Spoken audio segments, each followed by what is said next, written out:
forward unhindered. Never before in U.S. history has the media gotten behind a president like they are behind Obama. The press has pulled out all the stops, bestowing a crown of infallibility upon Obama as the savior of the people. The elite are betting everything they've got on Obama's charisma and hoping that he can sell the world on their program of tyranny.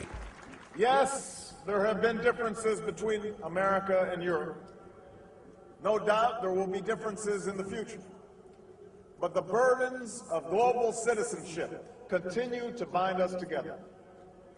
A change of leadership in Washington will not lift this burden.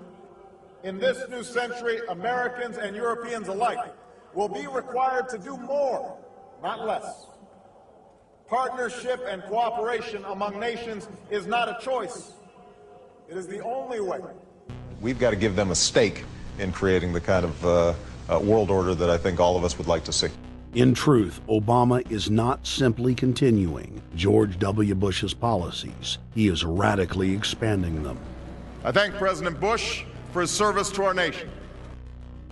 This film has documented the painful fact that Barack Obama's agenda is the complete opposite of what he has claimed it to be. Now we will reveal what Barack Obama and his controllers' true agenda is. Number 1. Bring the United States under the complete regulatory control of a private offshore superbank known as the Bank of the World. More than 100 new taxes are now being developed under the umbrella of curbing greenhouse gases. The new taxes will be paid directly to the private bank consortium. At the producer level, taxes will be paid on farm animals' flatulence. At the consumer level, there will be carbon taxes on all forms of meat, beef, poultry, pork, and fish. All cars will be fitted with satellite tracking boxes that will tax driving by the mile.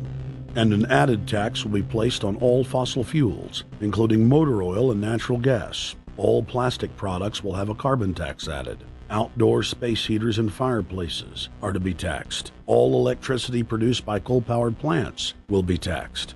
Under the cap-and-trade system, citizens will be forced to pay taxes on thousands of products to private cap-and-trade services owned by Al Gore and other elitists.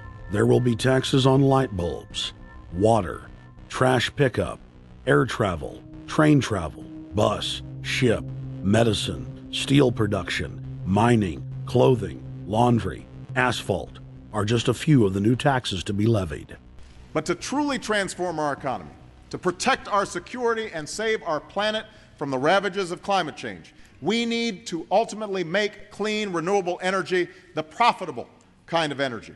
So I ask this Congress to send me legislation that places a market-based cap on carbon pollution and drives the production of more renewable energy in America.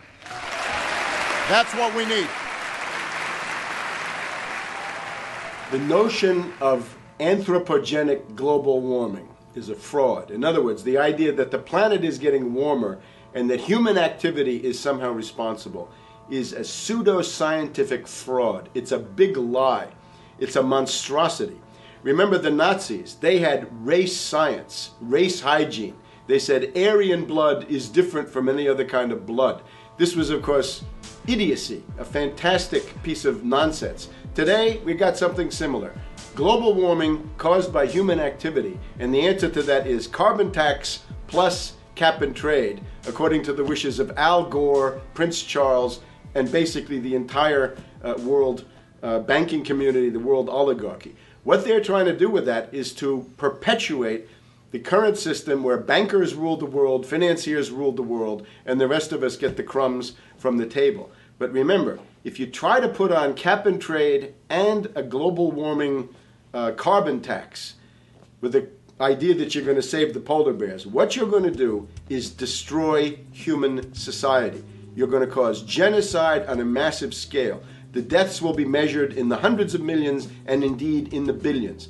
Just the idea of global warming means that there'll be no development for Africa, no development for the poorer parts of Southeast Asia, and no world economic recovery of any kind ever in our entire lifetime. So It's important to expose and fight the pseudoscientific fraud of global warming. One more point about this. You don't need a climatologist to know that this stuff is a fraud. I'm a historian. I can tell you, in the last 1,000 years, we had a period of very warm temperatures called the medieval warm period, where all kinds of grapes and semi-tropical stuff was growing very far into the northern hemisphere. That was about 1100, 1200. It happened to correspond with an all-time maximum of sunspots. Right now, we can say that we're going into another maximum period where there'll be some warming, but we're well within the limits of the medieval warm period. About 1600 to 1650, there was an ice age in northern Europe. The North Sea was filled with ice. The German and Dutch ports and the English ports were filled with ice.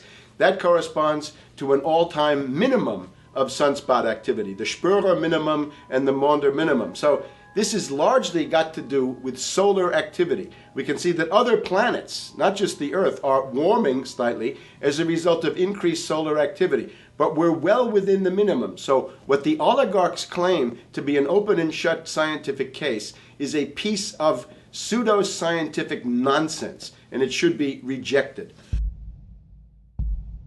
Number 2. The social engineers are fully aware that the Obama craze will wear off quickly, so they are racing to put in place the most oppressive police state control grid in human history. 20,000 battle-hardened regular Army troops are now being deployed to patrol the streets of the United States. FEMA is now building giant camps in every region of the country, and the Congress has introduced bills like the National Emergency Centers Act, H.R. 645, which merges local governments and the police under federal control. And as we all know that have watched these things, they're ready for the riots. With these detention centers that are being opened up around the country, with state police training for riot control in the event of economic calamity and food riots, they know what's going on and they're prepared for it. So people better also prepare for it themselves. Anyone that's not prepared for what's going to happen, they deserve what they get, because there's enough information out there pointing to the problems, and they should take all precautionary actions. Next, Obama ordered the Defense Department to issue DoD Directive 1404.10, establishing a 1 million person civilian army under his control. Simultaneously, Obama launched USAService.org. The new website deceptively masquerades as a federal agency, but in reality is a recruiting tool building a separate, completely private army outside of government that takes orders directly from Obama's controllers.